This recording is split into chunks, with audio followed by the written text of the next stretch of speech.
அண்மை செய்தி. தென்காசி மாவட்டம் சுரண்டை அருகே இருசக்கர வாகனமும் லாரியும் மோதிய விபத்தில் 3 பேர் உயிரிழந்துள்ளனர்.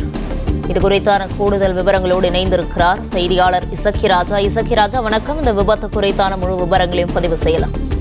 முக்கியமாக தென்காசி மாவட்டம் சுரண்டை அருகே உள்ள சிவகுருநாதபுரம் பகுதியைச் சேர்ந்தவர் மெடிக்கல் ஷாப் நடத்தி வரும் அனில் செல்வ பிரகாஷ் மற்றும் அவரது மனைவியும் சுரண்டை நகர்மன்ற உறுப்பினருமான காங்கிரஸ் கட்சியைச் சேர்ந்த உஷா மற்றும் உஷாவுடைய தங்கை பெர்சி ஆகிய 3 நபர்களும் இரட்டைக்குளம் பகுதியில் உள்ள தனது தோட்டத்தில் குளித்துவிட்டு வீடு திரும்பியதாக கூறப்படுகிறது. அப்பொழுது அவர்கள் வந்த இருசக்கர வாகனத்திற்கு பின்பு சுரண்டை காய்கறி மார்க்கெட்டிற்கு காய்கறி ஏற்றி வந்த மினி லாரி ஒன்று மோதியுள்ளது. இந்த மோதிய விபத்தில் 3 நபர்களும் கீழே விழுந்துள்ளனர். அவர்கள் மீது வாகனம் மோதியது.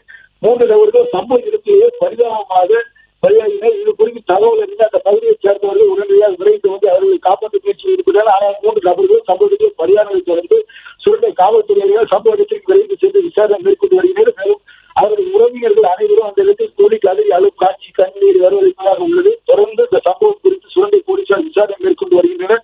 இந்த சம்பவம் அந்த பகுதியில் பரபரப்பை ஏற்படுத்தியுள்ளது. தகவல்களுக்கு நன்றி இசக்கிராஜா. பிளே ஸ்டோர் மற்றும் ஆப் ஸ்டோரில் இருந்து பாலிமர் செயலியை QR கோடு மூலம் பதிவிறக்கம் செய்யுங்கள். செய்திகளை உடனுக்குடன் பெறுங்கள்.